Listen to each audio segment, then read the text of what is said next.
2017 was quite a year for video games. Nintendo released Breath of the Wild and Super Mario Odyssey, Platinum Games released Nier Automata, made Cuphead, Night in the Woods, Wolfenstein 2, What Remains of Edith Finch, Splatoon 2, Divinity Original Sin 2, Hellblade, Pyre, Little Nightmares, not that one. But of all of these hits, my favourite would have to be Hollow Knight, a funny little bug game produced by Team Cherry, an indie team based in the second worst state of Australia, who are completely allergic to posting updates on silksong. But how is it that this little vessel and their funky little journey captured my heart so? What makes this game so special? And why won't Team Cherry just give me more fucking silksong updates?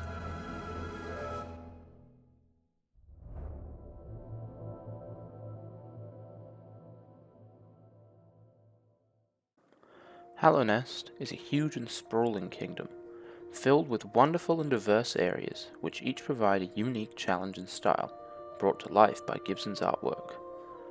Each area feels completely different to one another.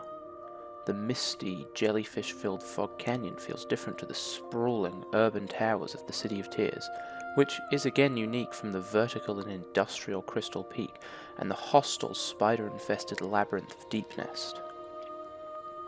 Each of these areas is filled with area-appropriate enemies, such as the husk miners of the Crystal Peaks and the cowardly husks of the City of Tears. These enemies provide lore and ambiance for each specific area, helping to immerse the player into Hallownest and incentivizing exploration. Also adding to the atmosphere of each area is the ambient music, which helps to make each area feel more separate to each other. More on that later. In such a vast world, you might expect it's easy to lose sight of a goal and be left wandering the kingdom aimlessly. However, Team Cherry implemented a number of cues to help guide players towards important goals. When you first enter a new area, you are completely mapless, needing to find Cornifer to purchase a map of the area. This allows for the player to explore the area and make a mental map before the area is completely explained through mapping. In order to find Cornifer easier, maps are strewn about the area where he rests, and his humming can be heard when nearby him. Similarly, audio and visual cues are used to lead the player towards places of interest, such as the Dung Defender's laugh being heard throughout the Royal Waterways, the Black Egg Temple and Dreamer locations being pinned on the map, alongside the various NPCs which lead you toward a wide variety of objectives. Hornet leads the player towards the Mothwing Cloak and the King's Brand, both of which are important for progression. And, while Quirrell may not lead the player in any specific direction, he does give hints towards the significance of certain areas, like the Black Egg Temple, the Nailsmith's Hut, and the Teacher's Archive. The only aspect of the game that doesn't support exploration is the Shade system. Based on how the Shade system works, the game encourages returning to the same place you died over and over again to recollect your lost geo, which can be a problem for new players in dangerous zones like Fog Canyon, Deep Nest, and Kingdom's Edge. While this can be frustrating at times due to shades spawning in annoying places, it helps to add to the difficulty of the game by adding a penalty to making mistakes. You may wonder what the point of exploring this map is, given that it's huge in size and dangerous to get around. Why not rush straight to the necessary areas? Well, the map is littered with power-ups, both to help with exploration and platforming, and to help with the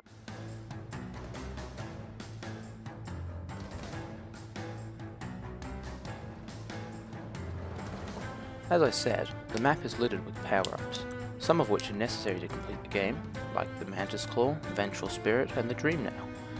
Others are completely optional, like the Monarch Wings, Nail Upgrades, and Desolate Dive. In fact, the game can be completed on as low as 11%, getting only the Vengeful Spirit, Mantis Claw, Dream Nail, Crystal Heart, beating the Watcher Knights and Umu, and killing the Dreamers. This is, however, an incredibly challenging run, which requires difficult skips and challenging combat using minimal power-ups. For newer players, trying to get as many upgrades as possible makes the game significantly easier, be they nail upgrades to increase your damage, powerful spells and their void variants, which deal insane damage at a soul cost, nail arts, which grant special nail abilities, charm and charm notches, which allow for custom upgrades, or movement abilities, which grant new movement options. This multitude of combat options provided across the map allows for a multitude of playstyles, further emphasized by the charm system. There are 45 total charms available in Hollow Knight, each one having a different effect and notch cost. The Knight starts with 3 charm notches and can gain up to 11, allowing for the player to customize the Knight's power up for your specific playstyle. You can maximize your spell capabilities using Shaman Stone and Spell Twister, or maximize your nail using Strength and Mark of Pride, or improve your healing using Deep and Quick Focus, or maximize your total health using the Lifeblood charms, or become a slug when you heal. While some of these charms are more useful than others, pretty much all of them can be useful in at least one circumstance. I mean, even Heavy Blow and Boulder's Shell have their uses. These combat abilities are then applied to the large variety of enemies within the game, each contained within their own specific regions, with their own attacks and abilities, like shooting infection, swinging nails, shooting lasers, and exploding. A lot of exploding, actually. Generally, more difficult enemies are reserved for endgame areas, such as the primal aspids and great hoppers being present in the Kingdom's Edge, allowing players to get used to the combat mechanics before introducing enemies that are too challenging, and ensuring that players remain challenged throughout the entire playthrough. This helps the combat to feel balanced, due to having practice against simpler enemies before fighting harder ones, such as the Aspid and later Primal Aspid.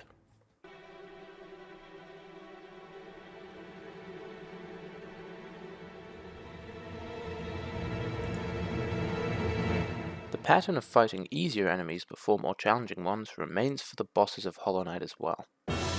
In the normal video game sense, the earlier bosses are much easier than the later ones, but also in the sense that there are harder variants of many Hollow Knight bosses. The simplest form of this is the Dream bosses. There are 6 total Dream bosses in Hollow Knight, each serving as a more challenging version of their original boss.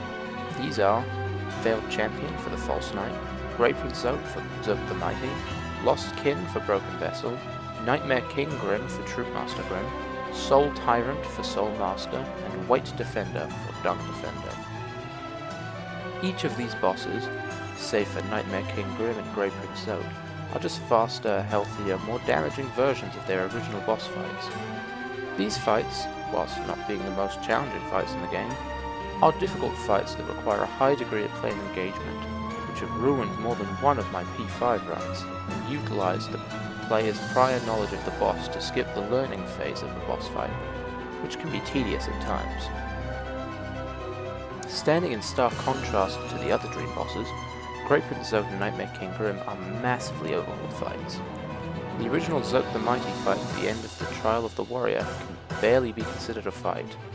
Zote cannot damage the player due to having a shell-wood nail, doesn't dodge attacks, and has a minuscule amount of health. In the Hidden Dreams expansion, Team Cherry added Grey Prince Zote, a Zote forth in the dream world fueled by Bretta's delusion of his grandeur. In order to make a challenging fight, they would need to completely overhaul the fight without changing the style, which is managed fantastically. Most of Grey Prince Zote's attack involve flailing his nail and falling on his ass, accidentally causing shockwaves. This makes the fight really challenging, as it is incredibly difficult to predict what Grey Prince Zote is going to do. This can become an ever greater problem if you choose to fight him multiple times, as health and mask damage increases as the number of times you fought him does, ranging from 1 to 8 masks of damage, making him the most damaging enemy in the game. As his health and damage increases, so too does his number of titles, going from terrifying, beautiful, powerful Grey Prince Zote to invincible, fearless, sensual, mysterious, enchanting, vigorous, diligent, overwhelming, gorgeous, passionate, terrifying, beautiful, powerful Grey Prince Zote. Even without his insane damage bonus, Grey Prince Zote is a force to be reckoned with, especially post-Markoth in the Pantheon of Hollownest. Similarly, Nightmare King Grim has much more than just a speed and damage increase, although he does get both of those. Almost all of Nightmare King Grim's attacks have been changed to make them much harder to deal with. Nightmare King Grim shoots 4 bats instead of 3, trails fire during the dive dash attack, launches 6 fireballs instead of 5 in a harder to dodge pattern during the dash uppercut, isn't present during the cloak spikes attack, and has a new attack which creates flame pillars on the knight's location. All of these attacks, save for flame pillars and bats, offer almost no window for counterattack or to heal due to the huge speed upgrade applied to Nightmare King Grim. All of these improvements make for a very challenging fight that needs a lot of practice to start doing well, which becomes very satisfying once the player has the fight down pat and understands how to dodge every attack, what every attack's tell is. The incredible design of his fight, alongside his intriguing character design, is, I believe, why this character is so well known and beloved by the Hollow Knight community. This idea of making harder variants of original bosses persisted into the final DLC of Hollow Knight, Godhome, which happens to be one of the best DLCs for any game ever made, and is also free. Every boss in the game has 2 variants, their Ascended and Radiant form in the Hall of Gods. These changes, however, are only to the damage dealt in Arena, and aren't very interesting. What is interesting, however, is the 4 distinct variants for the Pantheons. These are the Pure Vessel, a variant of the Hollow Knight before their corruption, for the Pantheon of the Night, and the Winged Nosk, Sisters of Battle, and Absolute Radiance for the Pantheon of Hollownest. Of all of these variants, the least interesting is Winged Nosk, which is essentially a mix between the Vengefly King and Nosk, but doesn't make him much more difficult. Second on the list is the Sisters of Battle, a variant of the Mantis Lords, which makes you fight all 3 Mantises in the second phase, instead of just 2. This drastically increases the pace of the fight, and makes the fight much more difficult. Even with this pace increase, the fight isn't actually that hard, especially seeing as it is positioned early in the Pantheon of Hollownest, meaning you're unlikely to be very damaged before this fight. This is, however, the most fun fight in the entire game. Its insane speed and fantastic music make for an incredibly fun tussle with the Mantis Lords. Next up is the Pure Vessel, a much faster and more dangerous version of the Hollow Knight. The original Hollow Knight fight isn't especially hard, especially for the semi-final boss of the game, but 2 mask damage, a pace increase, and 2 new attacks certainly make for a challenging fight. Last, but certainly not least, is the Absolute Radiance, who stands as the final boss of the Pantheon of Hollownest. The Absolute Radiance is an incredibly difficult fight, especially as compared to her original Radiance fight, and considering her place atop the Pantheon of Hollownest. She has all of her original attacks, which occur much quicker, often having 2 attacks occurring simultaneously, more health, and an additional phase, where she spams the Orb Barrage attack continuously. This fight is really quick, and needs to be thought of as a platforming challenge as much as a fight. Chasing the Radiance down to try to deal damage will leave you in a bad position, almost guaranteeing damage. This can be tragic, especially with the climb phase, which, if handled badly, can destroy a player's health, even after a very successful first couple of phases. Worst of all is if this occurs during the Pantheon of Hollownest, where a few mistakes can cause you to need to go back to the 42 boss gauntlet, which can range from tragic to soul-crushing. What's going to get you through this tragic endeavour? Why, the game's banging soundtrack, of course.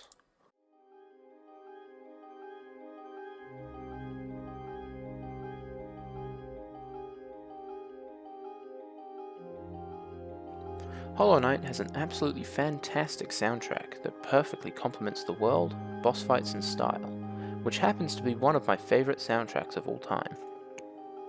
The soundtrack consists of calming, atmospheric tracks designed for each area, each with a unique aural style, such as the organ-filled Soul Sanctum, which matches the elegant and otherworldly atmosphere of the area, and vivacious boss tracks designed for each boss, like the chivalrous and energetic theme of the Dung Defender. Larkin created a soundtrack for the game which perfectly matches the personality of the game and all of its elements, helping to bring the player into the realm of Hollownest.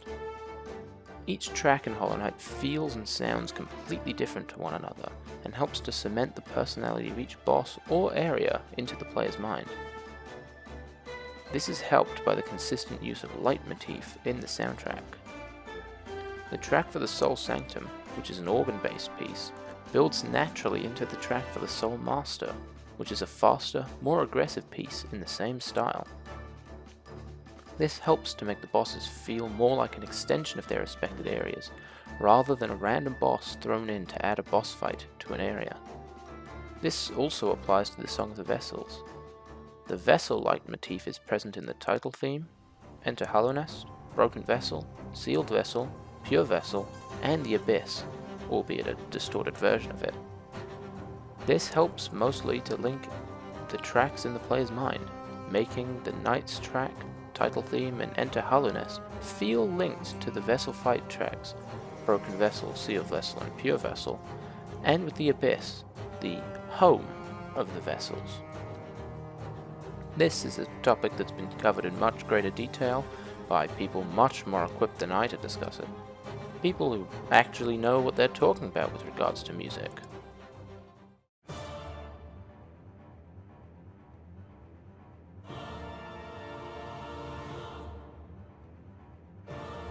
Speaking of other people, Hollow Knight is one of the most unique communities that I've ever seen for a game.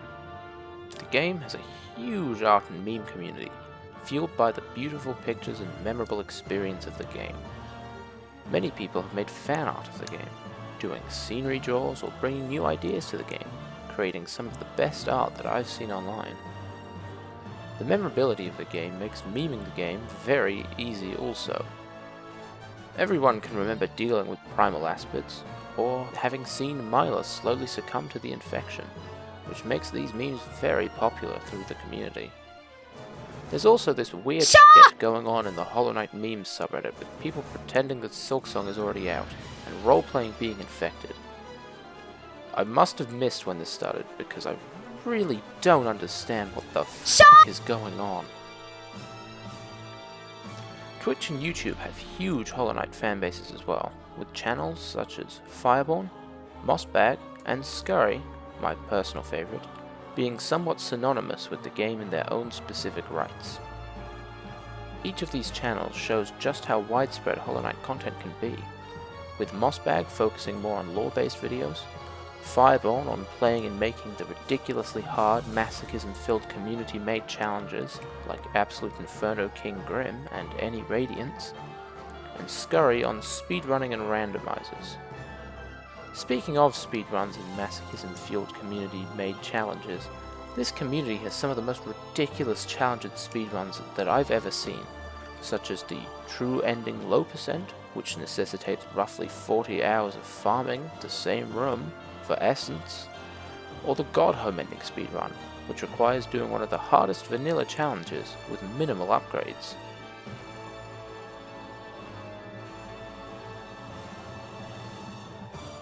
The one issue that the community sometimes gets funny about is the lore of Hollow Knight. Most Hollow Knight players are really passionate about this game and its lore, so when people misinterpret or misunderstand the events, sometimes the fanbase can be a little over the top about disproving these people. We all remember the MatPat video. Now, I'm no expert on Hollow Knight lore, but I have watched literally all of Mossbag's videos, so I think I have some degree of understanding on what is happening in the game. What I do understand about the game is incredibly interesting world building, built in impressive ways, oftentimes utilizing background details or visual storytelling, rather than explicit storytelling. The simple fact that Mossbag has made 43 separate videos going over the lore of this game is a testament to just how expansive and complicated it is.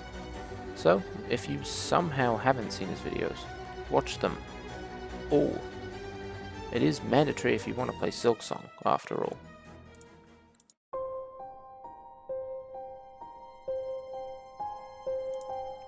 So, yeah, I'm kind of a fan of Hollow Knight. I think the game is really well put together, and I'm really excited for everything Team Cherry is working on in the future, Silksong and beyond. This was originally going to be a full critique of Hollow Knight, but I decided I'd rather focus on what I love about the game, rather than critiquing it in full.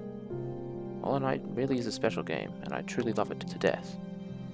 I figured it made sense to make this in order to express all the reasons I love the game, and see if other people agree with my reasons. So, if you want to, feel free to let me know what your thoughts are. If you've somehow seen this without playing Hollow Knight, you really ought to play it. It's truly an amazing game all the way through. Anyway, I don't have anything else to say, and my dog really wants to be fed. So, goodbye.